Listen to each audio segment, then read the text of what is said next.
All right, example 3 in section 10.1. We are going to learn about different types of angle pairs that are related to intersecting lines. Okay, now in this example, we're going to identify pairs of angles that are corresponding, alternate interior, alternate exterior, and consecutive interior. First, I want to take you back to this graphic, which kind of explains this. Okay, these are angles formed by transversals. Now let me explain what a transversal is. A transversal is a line that intersects two or more other lines. Okay, so if we look at this, let me just grab myself a marker here and some color. There we go.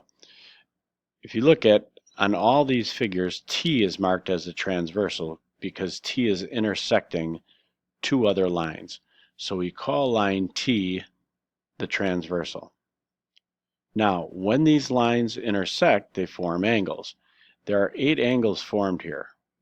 1, 2, 3, 4, 5, 6, 7, and 8.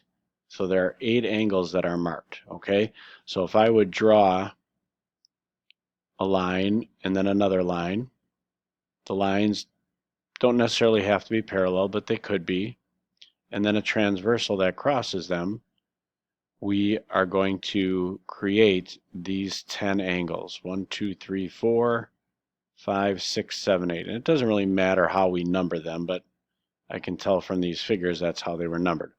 Now, if you look at these 2 angles in particular, 2 and 6, you notice that of the 4 angles in this group, 2 is in the upper right corner. In the 4 angles in this group, 6 is also in the upper right corner. We call those corresponding angles because they have corresponding positions. They're both in that upper right hand corner. Okay, so 2 and 6 are above and to the right of the transversal T. Those are corresponding when they're in the same position. Now, angles that look like these, 4 and 5, for example, you notice 4 and 5 are both in between these 2 lines. They're on the inside. We call this the interior because we're between the 2 lines. If I was out here, I would call this the exterior.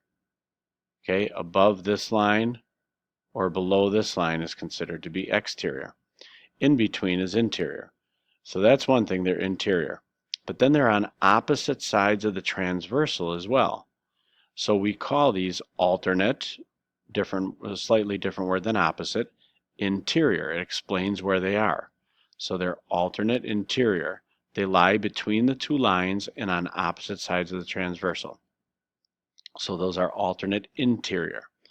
Now, these 2, you notice 1 and 8 are not on the interior, they're on the exterior, but they're on opposite sides of T.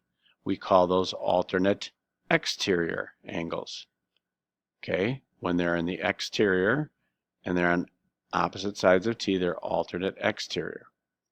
And then the last ones, 3 and 5, you notice 3 and 5 are in the interior again, back into the interior, and they're not on alternate sides of T, they're on the same side of T. We call these consecutive interior. Some textbooks that I've used in the past years call these same side interior. Okay, so they can be called consecutive interior or same side interior angles with relation to one another because they lie between the 2 lines and on the same side of the transversal. So let's go back to our example now and let's identify all pairs of angles of the given type. Corresponding. Okay, well, for corresponding, I always like to tell people make a little box around those angles and identify the ones that are in corresponding positions. Well, in the upper left, we have 1 and 5. So 1 and 5 are corresponding. I'm going to separate them with a comma. Then in the upper right are 2 and 6. So angles 2 and 6 would be corresponding. Lower left, 3 and 7. And then in the lower right, 4 and 8.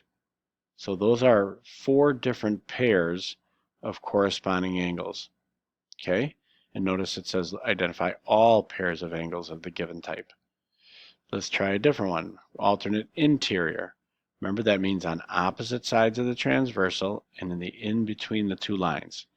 So here's in between the two lines. This is the interior. Whereas if I'm outside the two lines, any angle that's out here are exterior.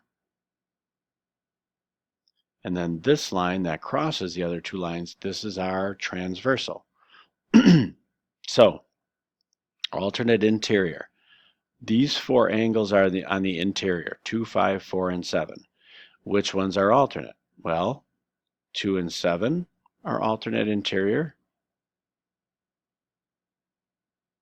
And then 4 and 5 are alternate interior.